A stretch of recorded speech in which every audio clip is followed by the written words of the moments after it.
Hello friends, welcome to Manan classes. आज हम इस वीडियो में डिस्कस करेंगे एक न्यू चैप्टर जिसका नाम है डिटरमिनेंट। आरबीसी बोर्ड का है, 12th क्लास का है और हिंदी में कहते हैं अपन इसको सारणी। ठीक है, इसकी एक्सरसाइज 4.2 के इंट्रोडक्शन के अंदर अपन डिस्कस करेंगे। तो देखो सारणी, इससे पहले अपन मैट्रिक्स चैप्टर डिस्कस कर लिया है। पहले आप उस मैट्रिक्स चैप्टर को देखिए, क्योंकि उसका यानी उसका जो मैट्रिक्स ही डिटरमिनेंट बन जाए वो अपन यहाँ पे डिस्कस करेंगे। ठीक है, तो देखो सबसे पहले मैट्रिक्स मैंने आपको बताई थी कि एक मैट्रिक्स है ए। जैसे सपोज ये मैट्रिक्स है ए बी सी डी और ई ले लो यहाँ पे और एफ ले लेता हूं। ये एक मैट्रिक्स है। ये मैट्रिक्स आप देखो यहाँ पे 2 into 3 के अंदर है। ये दोनों यानी पंक्तियों की संख्या और स्तंभों की संख्या सेम होनी चाहिए आपकी। वो मैट्रिक्स कौन सी होती है आपकी? वर्ग मैट्रिक्स, या फिर मैं इंग्लिश में कह सकता हूं इसको स्क्वायर मैट्रिक्स। तो उसकी मैं बात करूं तो स्क्वायर मैट्रिक्स आपकी क्या होगी? A B C E F G H I J. ये एक मैट्रिक्स हो गई। इसमें पंक्तियों की संख्या यानी रो की संख्या और स्तंभों की संख्या क्या हो गई? बराबर हो गई। यदि कोई मैट्रिक्स स्क्वायर मैट्रिक्स यदि वर्ग मैट्रिक्स दी हुई है, उसी मैट्रिक्स का अपन क्या निकालेंगे? डिटरमिनेंट निकालेंगे। क्या निकालेंगे? सारणी निकालेंगे। जैसे मैं इस मैट्रिक्स का डिटरमिनेंट की वैल्यू फाइंड आउट करूं तो एक मॉडुलस, यानी ये मॉडुलस तो है, मॉडुलस की तरफ तो है, लेकिन अपन इसको रीड यानी पढ़ेंगे कैसे? डिटरमिनेंट ऑफ ए। ठीक है, यानी किसको रिप्रेजेंट करेंगे? डिटरमिनेंट ऑफ ए। इसको लिखेंगे ऐसे, या तो ऐसे लिख दो या फिर डिटरमिनेंट ऑफ ए लिख दो। तो determinant of A equal to इन दोनों, ये सारे जितने भी एलिमेंट है, अव्यय है, उनको आप दो समांतर रेखाओं के बीच में दर्शा दो। ठीक है, ये लीजिए दो समांतर रेखा हो गई, ये सारे एलिमेंट हो गए। ठीक है, तो अपन एक मैट्रिक्स से डिटरमिनेंट की वैल्यू कैसे निकालेंगे ये मैंने आपको यहाँ पे बता दिया। अब आपकी डेफिनेशन, इसको हिंदी में कहते हैं सारणी। सबसे पहले तो इसकी बात करेंगे ये कितने नंबर का चैप्टर है? 3 नंबर का चैप्टर है, जिसमें से एक ही क्वेश्चन आता है आपका 3 नंबर का। ठीक है, तो ध्यान से रखना, 3 नंबर आपके पक्के होने चाहिए। अब बात करते हैं डिटरमिनेंट। तो देखो इंग्लिश में रीड कर देता हूं। Every square matrix can be associate to an expression और a number which is known as is the determinant. यानी जितनी भी स्क्वायर मैट्रिक्स है, आपकी स्क्वायर है वर्ग मैट्रिक्स है, कि जितनी भी आपकी वर्ग मैट्रिक्स है उसको मैं क्या कह सकता हूं? उसी एक्सप्रेशन, जितने भी स्क्वायर वर्ग मैट्रिक्स है उन्हीं एक्सप्रेशन को मैं डिटरमिनेंट फाइंड आउट कर सकता हूं। डिटरमिनेंट आपका एक, यानी जो डिटरमिनेंट है सारणिक है, वो एक न्यूमेरिक वैल्यू होती है, द्वितीय मान होता है, यूनिक वैल्यू होती है, लेकिन मैट्रिक्स की कोई वैल्यू नहीं होती। तो आपको यहाँ पे इतना ध्यान रखना है कि जितनी भी स्क्वायर मैट्रिक्स हैं उन सभी स्क्वायर मैट्रिक्स का डिटरमिनेंट अपन फाइंड आउट यानी वैल्यू निकाल सकते हैं। ठीक है, तो निकालेंगे कैसे? ऐसे, इसको रिप्रेजेंट करेंगे ऐसे। यहाँ पे आपका एक संख्यात्मक मान आएगा। ठीक है, वो पॉजिटिव भी हो सकता है, नेगेटिव भी हो सकता है, दोनों वैल्यू यहाँ पे आ सकती है। ये था आपका सारणी की डेफिनेशन या फिर परिभाषा। ठीक है, आपको ये भी ध्यान रखना है कि एक मैट्रिक्स है ए, इसका मैं चलो एक मैट्रिक्स है ए, जैसे सपोज ए आई जे, यानी आई और जे के, ये इसमें आई और जे की वैल्यू क्या होनी चाहिए? सेम। यानी ये जो मैट्रिक्स आएगी वो किसमें होनी चाहिए? आपकी वर्ग मैट्रिक्स होगी, तभी आपका इस मैट्रिक्स का डिटरमिनेंट संभव है, अदरवाइज इसका डिटरमिनेंट संभव नहीं है। ठीक है, यहाँ पे रिप्रेजेंट किया हुआ है is the square matrix of n order. N order के अंदर होना चाहिए, वो किसी ऑर्डर में होगा, यदि 1/1 के फॉर्म में होगा, या 2 into 2 के फॉर्म में होगा, या 3 into 3 के फॉर्म में होगा, या 4 into 4 के फॉर्म में होगा। जितनी भी स्क्वायर मैट्रिक्स, जितनी भी वर्ग मैट्रिक्स है, उन्हीं का डिटरमिनेंट अपन फाइंड आउट कर पाएंगे, उन्हीं का मान अपन निकाल पाएंगे।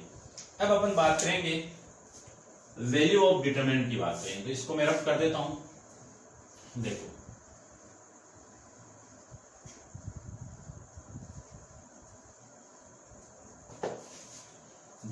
बात करते हैं वैल्यू ऑफ डिटरमाइन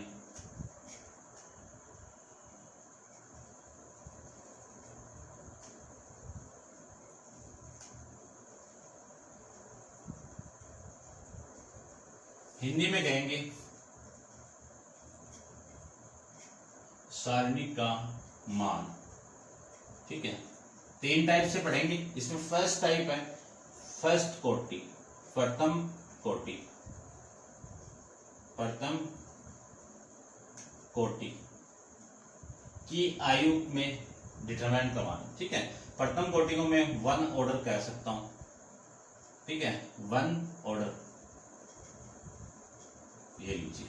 इसकी मैं बात करूं तो इसमें आप समझना, प्रथम कोटि की बात क्या है कि एक मैट्रिक्स हो, वो किसमें हो, 1/1 में। जैसे सपोज कि एक मैट्रिक्स है A, ये मैट्रिक्स में आपका एक ही एलिमेंट है, एक ही रो है, एक ही कॉलम है।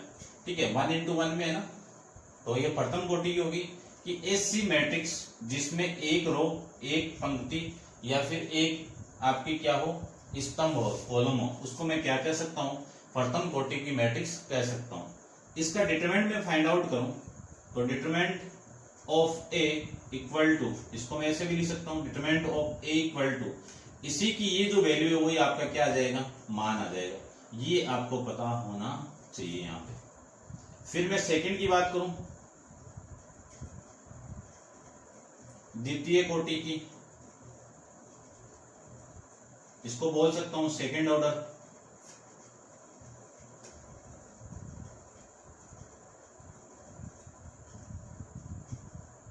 सेकंड ऑर्डर के अंदर ये मैट्रिक्स लेता हूं, स्क्वायर मैट्रिक्स यानी वर्ग मैट्रिक्स।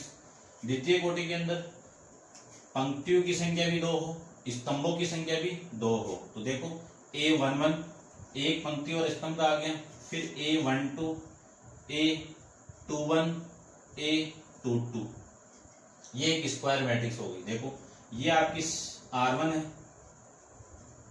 ये देखो R1, ये आपका R2 है, और ये C1 है, और ये C2 है। तो कितने बाई कितने की हो गई, 2 into 2 की। इसी को कहेंगे द्वितीय कोटि की मैट्रिक्स। इसका डिटरमिनेंट फाइंड आउट करो, डिटरमिनेंट का मान वैल्यू निकालूं तो determinant of A equal to इन दोनों का, चलो एक बार लिख दो, इनको पहले लाइन के अंदर रिप्रेजेंट कर दो, A12,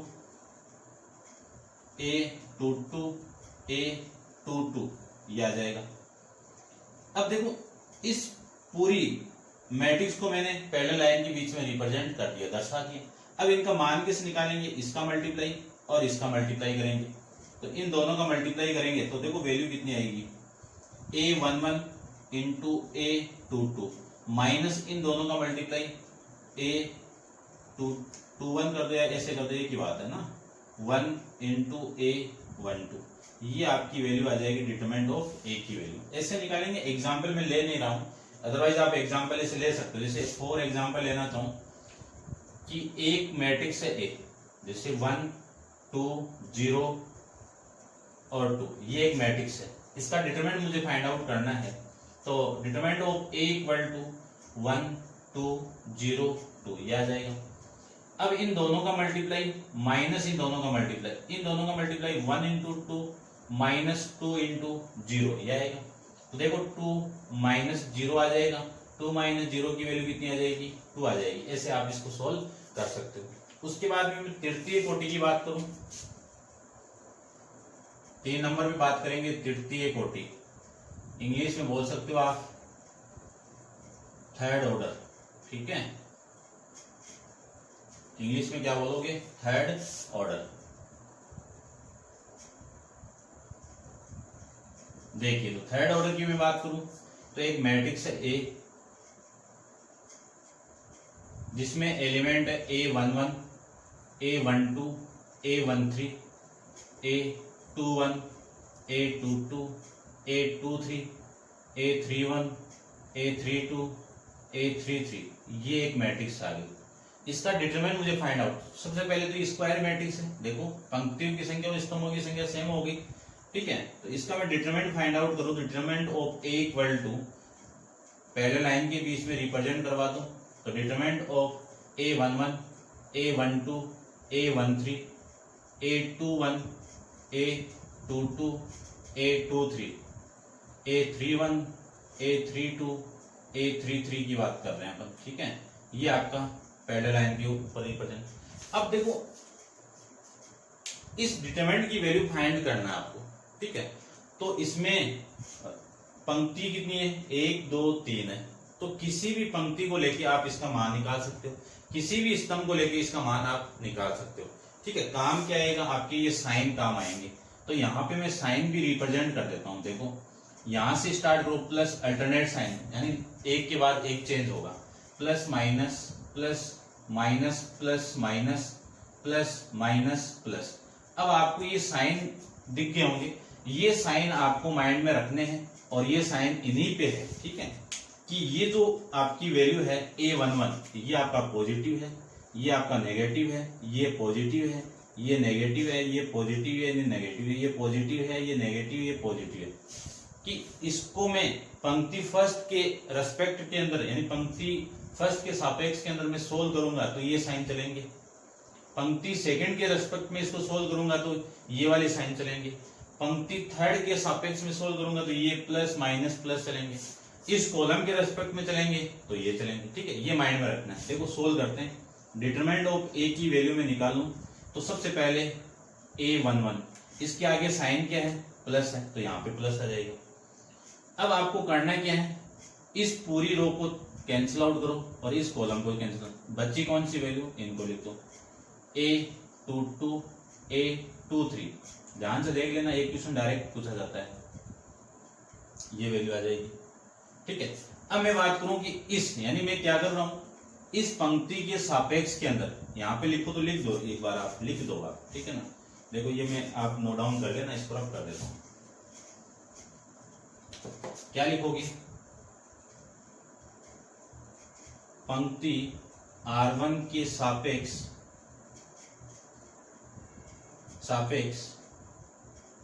प्रसार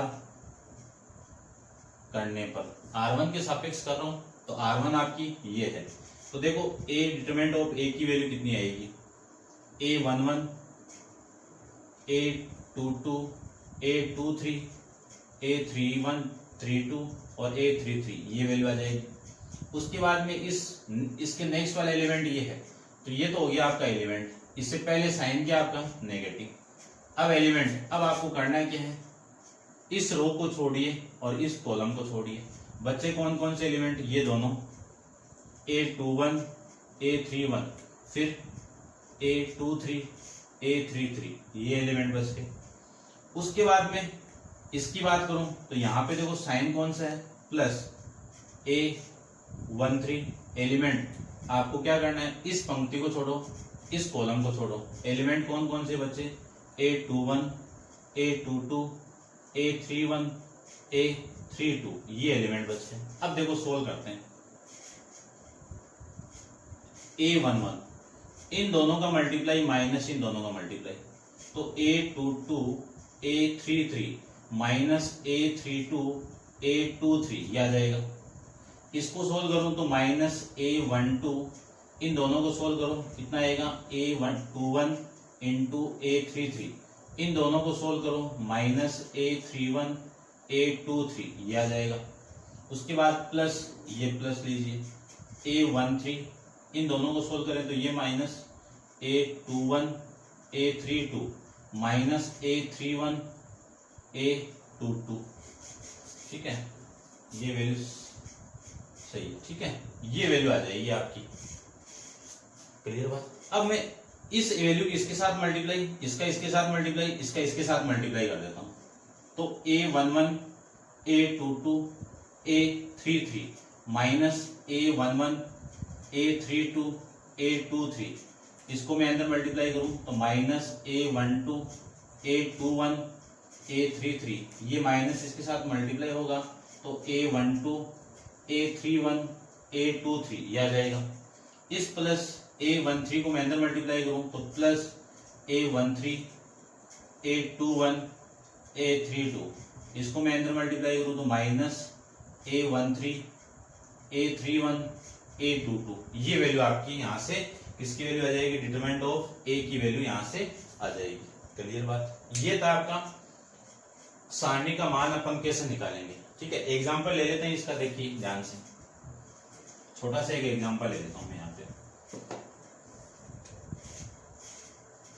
एक मैट्रिक्स दी हुई है आपको A 1 -1 0 2 3 4 -1 -2 और 0, ये एक मैट्रिक्स देती है आपको। इसका डिटरमिनेंट की वैल्यू मुझे निकालनी है, तो A डिटरमिनेंट ऑफ A निकालना है मुझे, इसके रेस्पेक्ट में मुझे फाइंड आउट करना है। तो देखो ये वाला एलिमेंट 2 इंटू ये रो छोड़ो, ये कॉलम को छोड़ो और इस रो को छोड़िए, इन दोनों का मल्टीप्लाई 0 हो गया। देखो 3 इंटू 0 कितना 0, फिर माइनस इन दोनों का मल्टीप्लाई कितना माइनस का 8, ये आ जाएगा। अब इस एलिमेंट के लिए देखो माइनस तो पहले से इसके ऊपर माइनस है, ये प्लस है, देखो साइन वहां पे, और फिर ये -1 आ गया, ये लीजिए। इसकी वैल्यू में निकालो तो देखो वैल्यू कितनी आएगी। इसके लिए क्या करें, इस कॉलम को छोड़ो, इस रो को छोड़िए, तो इन दोनों का मल्टीप्लाई कितना 0, इन दोनों का मल्टीप्लाई कितना -4, ये आ जाएगा। फिर मैं इसकी बात करूं, इस पे साइन कितना आपका प्लस, तो +0। इसके लिए इस रो को छोड़ो, इस कॉलम को छोड़ो, इन दोनों का मल्टीप्लाई कितना -4 माइनस इन दोनों का मल्टीप्लाई कितना -3, ये वैल्यू आ जाएगी। इसको मैं सोल्व करूं तो 2 इंटू देखो ये माइनस +8 आ जाएगा, ये माइनस प्लस आ जाएगा 1, और ये माइनस +4 आ जाएगा, और 0 के साथ में कुछ भी मल्टीप्लाई कर दो वैल्यू हमेशा क्या आएगी 0 आएगी। तो ये वैल्यू आ गई आपकी 16 और ये वैल्यू आ गई 4। इस पूरे का आंसर डिटरमिनेंट ऑफ यानी इस मैट्रिक्स का डिटरमिनेंट में निकालूं तो इसका आंसर कितना आएगा आपका, ये वैल्यू आपकी यहाँ से आ जाएगी। क्लियर बात। अब अपन नेक्स्ट हेडिंग की बात करूं मैं, तो नेक्स्ट हेडिंग है आपकी difference between the matrix and determinant. ठीक है, नेक्स्ट हेडिंग आपकी देखिए, इसको आप नोट डाउन कर लेना। चलते हैं इसके नेक्स्ट हेडिंग पे, देखिए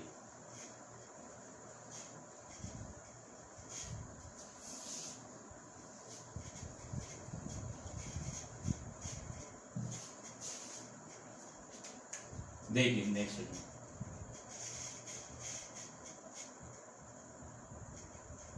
डिफरेंस बिटवीन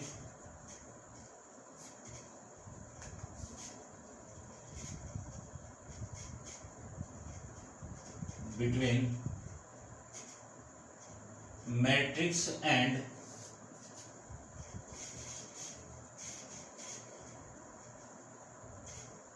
डिटरमिनेंट्स। देखो यानी क्या है, आयु व सारणिक में अंतर। ठीक है, तो इसमें सबसे पहला मान तो यही है कि मैट्रिक्स के अंदर किसी भी ऑर्डर की मैट्रिक्स हो सकती है। मैट्रिक्स में क्या है, किसी भी ऑर्डर की मैट्रिक्स हो सकती है, किसी भी क्रम के अंदर मैट्रिक्स हो सकती है। इसमें ओनली स्क्वायर के अंदर ही यानी वर्ग आयु ही होगी। ये तो फर्स्ट हो गया। सेकंड की मैं बात करूं, इसका कोई भी संख्यात्मक मान नहीं होता है, कोई भी संख्यात्मक मान नहीं होता है, और इसका संख्यात्मक मान होता है।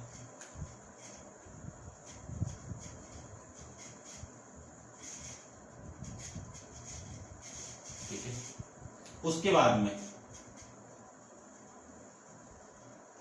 इसकी पंक्ति को मैं स्तंभ में चेंज कर दूं, स्तंभ को पंक्ति में चेंज कर दूं, तो इस मैट्रिक्स में परिवर्तन होगा,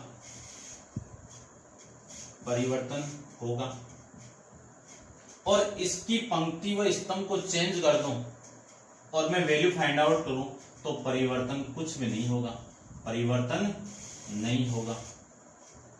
ठीक है, ध्यान रखना, ये परिवर्तन नहीं होगा। समझना, दोबारा समझा रहा हूं। मैट्रिक्स के अंदर किसी भी क्रम की मैट्रिक्स हो सकती है, किसी क्रम की मतलब कि 2 इंटू 3, 3 इंटू 2, 4 इंटू 5, 1 इंटू 4, किसी भी क्रम की हो सकती है। इसमें ओनली वर्ग आयु ही होगी। अब वर्ग आयु का मतलब पंक्तियों की संख्या स्तंभों की संख्या के बराबर होनी चाहिए। सेकंड है, संख्यात्मक मान नहीं होता है, इसका संख्यात्मक मान होगा। जैसे संख्यात्मक मान मतलब 25, 30, -30, +30, कुछ भी हो सकता है। 30 से ये परिवर्तन होगा, यदि मैं पंक्तियों को स्तंभों को पंक्तियों में चेंज कर दूं तो आपकी आयु यानी मैट्रिक्स के अंदर चेंजेबल होगा। इसमें बात करूं, पंक्ति को आप स्तंभों में चेंज कर दो, स्तंभों को पंक्तियों में चेंज कर दो, यदि आपने उसका मान निकालोगे संख्यात्मक तो उस मान के अंदर कोई भी चेंजेबल नहीं होगा। ये 3 नियम आपको माइंड में रखने हैं। अब आप वीडियो को पॉज करके इसको नोट डाउन कीजिए। चलते हैं इसके नेक्स्ट हेडिंग पे। देखिए नेक्स्ट हेडिंग सारूस रूल। ठीक है, सारूस रूल आपकी एनसीईआरटी में नहीं है, आरबीसी में दिया हुआ ओनली। तो देखिए सारूस रूल क्या है। मान लीजिए एक डिटरमिनेंट की वैल्यू आपको फाइंड आउट करनी है, ठीक है, या फिर मैं एक मैट्रिक्स ले लेता हूं। सबसे पहले चलिए एक मैट्रिक्स ले लेता हूं। लेट माना एक मैट्रिक्स है A11 A12 A13 A21 A22 A23 A31 A32 A33, ये एक मैट्रिक्स ले ली। मुझे सारूस का नियम लगा के इस मैट्रिक्स यानी इस मैट्रिक्स के अंदर डिटरमिनेंट की वैल्यू फाइंड आउट करनी है, डिटरमिनेंट की मान निकालना है, सारणी का मान निकालना है। तो determinant of A equal to, तो सबसे पहले आपको क्या करना है कि जो एलिमेंट दिए मैं आपको A11 उन दोनों सारे को सेम लिख लीजिए। ये लीजिए, मैं पूरा सेम इसको लिख लिया यहाँ पे।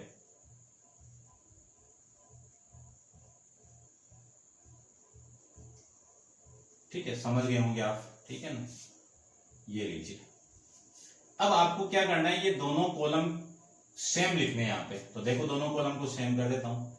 A11 A21 A31, दूसरा A12 A22 A32, सेम लिख लिया। अब आपको क्या करना है वो देखिए, यहां से स्टार्ट कीजिए, इसका मल्टीप्लाई इसके साथ में, इसका मल्टीप्लाई इसके साथ में। तो डिटरमिनेंट ऑफ ए की वैल्यू आपकी देखो क्या आ रही है, A11 A22 A33 प्लस इसका मल्टीप्लाई इसके साथ में, इसका मल्टीप्लाई इसके साथ में, क्या आएगा A12 A23 A31, फिर इसका मल्टीप्लाई इसके साथ में, इसका मल्टीप्लाई इसके साथ में, क्या आएगा प्लस में A13 A21 A32। ये तो वैल्यू आ गई इसकी, क्लियर बात। फिर लगाना आपको माइनस यहाँ पे, ये लीजिए माइनस। अब आपको क्या करना है, इसका मल्टीप्लाई इसके साथ में, इसका मल्टीप्लाई इसके साथ में, यानी क्या A31 A22 A13 आ गया। उसके बाद इसका मल्टीप्लाई इसके साथ में, इसका मल्टीप्लाई इसके साथ में, क्या लिखूं A31 A32 A23 और A11 प्लस इसका मल्टीप्लाई इसके साथ में, इसका मल्टीप्लाई इसके साथ में, कितना आएगा A33 A21 A12, ये वैल्यू आ जाएगी। तो सारूस का नियम लगा के मैंने वैल्यू कैसे फाइंड की, एग्जांपल लेता हूं, समझ में बेटर आएगा। देखो एक डिटरमिनेंट, चलो मैट्रिक्स ले लेता हूं, 2 3 0 0 1 2 5 4 1, ये वैल्यू आपको गिवन है, ठीक है। यहां पे मुझे डिटरमिनेंट ऑफ ए की वैल्यू चाहिए।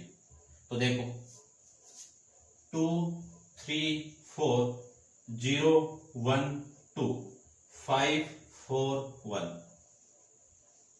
सारूस का नियम लगा के मैं इसकी वैल्यू फाइंड आउट करूं। तो देखो सबसे पहले ये दोनों को यहां पे लिखिए, 2 0 5 3 1 4, ये लिख दिया मैंने। अब आपको करना क्या है वो देखिए, इन तीनों का मल्टीप्लाई कितना हो गया 2, प्लस इन तीनों का मल्टीप्लाई कितना हो गया 30, इन तीनों का मल्टीप्लाई कितना हो गया प्लस 0, माइनस इन तीनों का मल्टीप्लाई कितना हो गया 0, फिर इसका मल्टीप्लाई इसके साथ में 8 8 दूनी 16, फिर इसका मल्टीप्लाई कितना हो गया 0 हो गया। तो ये तो हो गया 32, 32 माइनस 16 कितना 16 आ जाएगा इसका आंसर। अब करते हैं अपन जो प्रसार से जो सीखा था कि किसी पंक्ति और किसी स्तंभ को लेके अपन प्रसार करें, एक्सपेंशन करें, तब देखो क्या आएगा। देखो इस पंक्ति को लेके मैं इसका प्रसार करूं तो डिटरमिनेंट ऑफ ए की वैल्यू कितनी आएगी, 2 इंटू इन दोनों का मल्टीप्लाई कितना 1, माइनस इन दोनों का मल्टीप्लाई -8, माइनस ये एलिमेंट आपका 3, इसको छोड़ो, इसको इन दोनों का मल्टीप्लाई 0, इन दोनों का मल्टीप्लाई माइनस का 10, फिर इस एलिमेंट के लिए प्लस 0 के साथ कुछ मल्टीप्लाई करो 0 आएगा।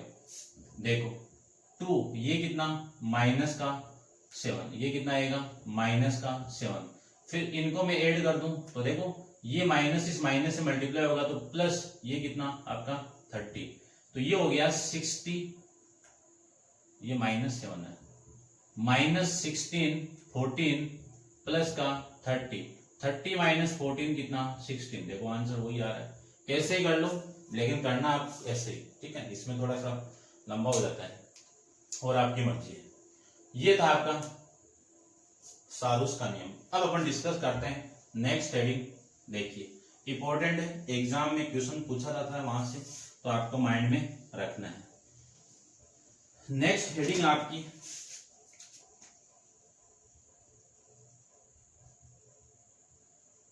माइनस एंड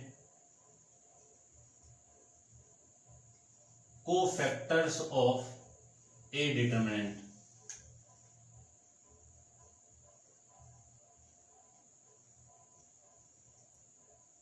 देखो माइनस को बोलते हैं, इसको हिंदी में भी लिख देता हूं मैं, उपसारणिक, उपसारणिक, और कोफैक्टर को बोलते हैं सहखंड। क्या बोलेंगे, सहखंड। किसके, सारणिक के, ठीक है, लिख देना, सारणिक के उप सारणिक और सहखंड। अब देखना, सपोज एक मैट्रिक्स आ गई अपने पास में ए, ठीक है, मान लेते हैं, ठीक है। देखो लेट माना ए एक मैट्रिक्स है, किस क्रम की है, स्क्वायर में होगा, आई और जे के क्रम की है, ठीक है। तो देखो सबसे पहले मैं एक मैट्रिक्स ए ले लेता हूं, A11, A12, A13, A21, A23, 22, A23, A31, A32, A33, ये आपकी एक मैट्रिक्स हो गई। और मुझे निकालने उप सारणिक, क्या निकालने हैं,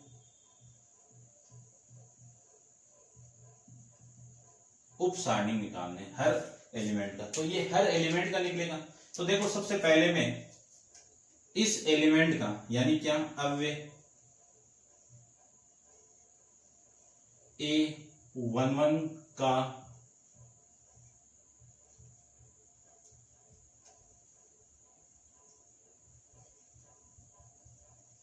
उप सारणिक क्या होगा, M11। किससे रिप्रेजेंट करते हैं उप सारणिक को, M से रिप्रेजेंट करेंगे, M से दर्शाएंगे। इंग्लिश मीडियम में लिख देना, क्या लिखोगे, माइनर एलिमेंट ऑफ A11 कितना M, ये आ जाएगा, ठीक है ना। इसको आप ऐसे लिख सकते हो, ये दोनों के लिए M11। इसकी वैल्यू कितनी आएगी, देखो इस एलिमेंट के लिए ये और ये छोड़ दो, मैं ओनली इसकी बात कर रहा हूं, रो R1 की बात कर रहा हूं। तो देखो इसके जो वैल्यू आएगी वो कितनी आएगी, A11 नहीं हुई, A22, A23, A32, A33, ठीक है। अब यहां से जो वैल्यू आएगी वो कितनी आएगी, इन दोनों का मल्टीप्लाई माइनस इन दोनों का multiply, A22, A33 minus A32, A23, ये वैल्यू आ जाएगी। फिर मैं बात करूं अब A12 की, तो इसके मैं बात करूं तो इसकी वैल्यू कितनी आएगी, A12 वैल्यू कितनी आएगी वो देखिए, इस रो को छोड़ो इस कॉलम को, यानी इस रो को तो छोड़नी है, कॉलम को छोड़ दो, तो 2 A21, A23, A31, A33, ये वैल्यू आ जाएगी। इसको सोल्व कर लेंगे, आप कर सकते हो। फिर मैं बात करूं दूसरे एलिमेंट की, A13 की बात करते हैं। A13 की बात करूं तो M13 हो जाएगा। M13 के लिए ये रो को छोड़ो और इस कॉलम को छोड़ेंगे तो कितना, A21, A22, A31, A32, ये वैल्यू आपकी यहां से आ जाएगी। ठीक है, अब मैं इस रो की बात करूं तो एलिमेंट आपके, देखो आपको करना है इसे, चलो मैं बता ही देता हूं। देखो मैं इसका इस एलिमेंट की बात करूं तो इस एलिमेंट का माइनर एलिमेंट क्या होगा, A21, इसकी वैल्यू कितनी होगी, देखिए इस रो को छोड़ो, इस कॉलम को छोड़ो तो ये वैल्यू आपकी A12, A13, फिर ये वैल्यू A32, A33, ये वैल्यू आ जाएगी। फिर मैं बात करूं M22 की तो ये रहा एलिमेंट आपका। इस रो को छोड़ो, इस कॉलम को छोड़ो तो वैल्यू आएगी इसकी कितनी, A11, A13, A31, A33, ये वैल्यू आ जाएगी। अब इसके बाद में बात करूं मैं नेक्स्ट की, M23 की बात करता हूं तो देखो 23 ये रहा एलिमेंट। इस एलिमेंट के लिए ये रो छोड़ो, ये कॉलम छोड़ो, वैल्यू कितनी, A11, A13, A31, A32, ये लीजिए। फिर मैं बात करूं दूसरे की तो दूसरा कौन सा आपका M31। देखो इस एलिमेंट की बात करूं तो इस कॉलम को छोड़ो, ये रो को, तो ये चारों आ जाएंगे। ये चारों कौन कौन से हैं, देखो A12, A13, उसके बाद में A22, A23, ये वैल्यू लीजिए। उसके बाद में बात करूं नेक्स्ट M32 की तो M32 के लिए ये एलिमेंट देखो, इस रो को छोड़ो, इस कॉलम को छोड़ो, तो पहले ये दोनों एलिमेंट फिर ये एलिमेंट, तो A11, A21, A11, A13, A22, A23, ये वैल्यू आ जाएगी। उसके बाद में बात करूं 3 एलिमेंट की तो इस एलिमेंट के लिए ये कॉलम, ये छूट जाएगी रो, तो एलिमेंट बचे आपके A11, A12, A22, A21, A22। तो देखो इस R1 रो के माइनर एलिमेंट तो यानी उप सारणिक अव्यय तो ये मिल गए तीनों, M11, M12, 13। फिर इस रो के तीनों ये मिल जाएंगे, फिर इस रो के तीनों ये मिल जाएंगे। ठीक है, तो ये तो आप लिख देना कि पंक्ति R1 के उप सारणी, ठीक है, पंक्ति R1 के उप सारणी, और ये हो जाएंगे पंक्ति R2 के उप सारणी, और ये हो जाएंगे आपके पंक्ति R3 के उप सारणी। क्लियर बात। अब मैं बात करूंगा किसकी, सहखंड की बात करूंगा। तो सहखंड के अंदर आपको माइंड में क्या रखना वो देखो, इसको मैं रब कर देता हूं थोड़ा सा, देखो ध्यान से। सहखंड के अंदर आपको माइंड में रखना है कि सहखंड कैसे होगा वो देखिए ध्यान से। सहखंड के लिए आपको माइंड में रखना पड़ेगा कि एक एलिमेंट आपको, मान लीजिए इस मैट्रिक्स का सहखंड आपका यही आ गया, ठीक है, तो इसकी वैल्यू कितनी होगी कि -1 की power i plus j into M I J, ये इसकी वैल्यू होगी। ठीक है, तो देखो मैं सबसे पहले इस m1 की बात करूं तो इसको मैं रब कर देता हूं थोड़ा सा, m1 m2 सारी वैल्यू है अपने पास में। तो सहखंड में बात करूं, सहखंड या फिर इसको बोलते हैं कोफैक्टर, Z1 से भी रिप्रेजेंट करते हैं, कैपिटल से भी रिप्रेजेंट करते हैं, किसके, पंक्ति प्रथम के।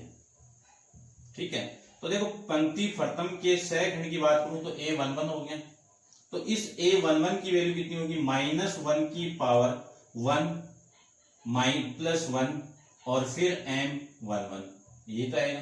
तो देखो ध्यान से, -1 का स्क्वायर करोगे तो -1 का स्क्वायर कितना आएगा, प्लस ही होगा, -1 का स्क्वायर कितना, प्लस, और M11 की वैल्यू कितनी आएगी, A2 ये है ना, ये A22 A23 A32 और A33, ये वैल्यू आ जाएगी। ठीक है, उसके बाद में नेक्स्ट की बात करूं A12 की, तो -1 की पावर इन दोनों का सम 1 + 2 M12 M12 की वैल्यू ये यहाँ पे आप पुट कर देना। कि मीनिंग यही है कि माइनर एलिमेंट आते फिर सेकंड कोफैक्टर का साइन ही काम करेगा, साइन लगा दो कोफैक्टर आ जाएगा। अब ये साइन डायरेक्ट भी बताऊंगा मैं आपको। फिर मैं बात करूं 13 की, तो -1 की पावर कितना 1 + 3 M12। देखो यहां से साइन माइनस की पावर क्यूब है, ओड में हो गई तो ओड में नेगेटिव आ जाएगा। यहाँ पे 1 + 3 4 हो गया, 4 क्या आपका सम संख्या है यानी इवन नंबर है, इवन नंबर है तो वैल्यू प्लस में आएगी तो M12 आ जाएगा। फिर मैं बात करूं दूसरा पंक्ति सेकंड की बात करूं, तो सेकंड में देखिए A21, इसकी बात करूं तो -1 की पावर 2 + 1 और इनटू में कितना आपका M21 वैल्यू आएगी। देखो माइनस की पावर 3 हो गई तो कितना -M21 आ जाएगी। फिर A22 की बात करूं तो -1 की पावर 2 + 2 इंटू M22 वैल्यू आ जाएगी प्लस M22 आ जाएगी। फिर मैं A23 की बात करूं तो -1 की पावर 2 + 3 कितना 5, तो 5 किस में आता है विषम संख्या के अंदर आता है। किसी भी माइनस की पावर विषम आ जाए तो उसकी वैल्यू कितनी आएगी माइनस आती है, ये 2 3 की वैल्यू आ जाएगी। उसके बाद में मैं बात करूं इन तीनों की बात मैं यहां पे कर लेता हूं। देखो A31 की बात करूं तो -1 की पावर 3 + 1 इंटू M31 आ जाएगा। यहां से माइनस की पावर करोगे तो माइनस की पावर 4 यानी प्लस M31 आ जाएगा। फिर मैं बात करूं 32 की बात करें तो -1 की पावर 3 + 2 M32 आ जाएगा। इसको आप सोल्व करोगे तो -M32 आ जाएगा। फिर A33 की बात करूं तो -1 की पावर 3 + 3 M33 = प्लस M33 आ जाएगा। ये आपके साइन यहाँ पे आ जाएंगे। ठीक है, ये पंक्ति सेकंड के थे, ये पंक्ति प्रथम के थे, वो पंक्ति थर्ड के आ जाएंगे। अब देखो इनके साइन आपको माइंड में रखने हैं direct, plus minus plus minus plus minus plus minus plus. अब देखो ये साइन मैंने पहले भी आपको बताए थे, तो देखो यहां पे क्या आ गया आपका प्लस आ गया प्लस, यहां पे क्या आ गया माइनस आ गया। तो इसका मतलब क्या हो गया कि जिस एलिमेंट के लिए आपको फैक्टर निकाल रहे उस एलिमेंट का साइन यहाँ पे आ जाएगा। तो ये देखो यहाँ पे आपका प्लस आना चाहिए, तो इसके लिए आपका प्लस आ गया, ये 3 आ गया। उसके बाद में मैं A22 की बात करूं तो देखो इस एलिमेंट के लिए यानी इस अवयव का साइन क्या आपका ये रहा, इसके लिए साइन कौन सा है ये रहा। तो ये टेबल साइन वाली आपको माइंड में रखी और क्वेश्चन अपने आप आपके सोल्व हो जाएंगे। ठीक है, तो ये था आपका सारणिक 4.1 एक्सरसाइज का इंट्रोडक्शन के बारे में, इसका परिचय क्या था वो सारा, और क्वेश्चन अपन डिस्कस करेंगे तो और बेटर आपको समझ में आएगा। ठीक है, अब अपन नेक्स्ट वीडियो के अंदर एक्सरसाइज 4.1 के सारे क्वेश्चन अपन डिस्कस करेंगे। आज के लिए इतना ही, थैंक यू सो मच।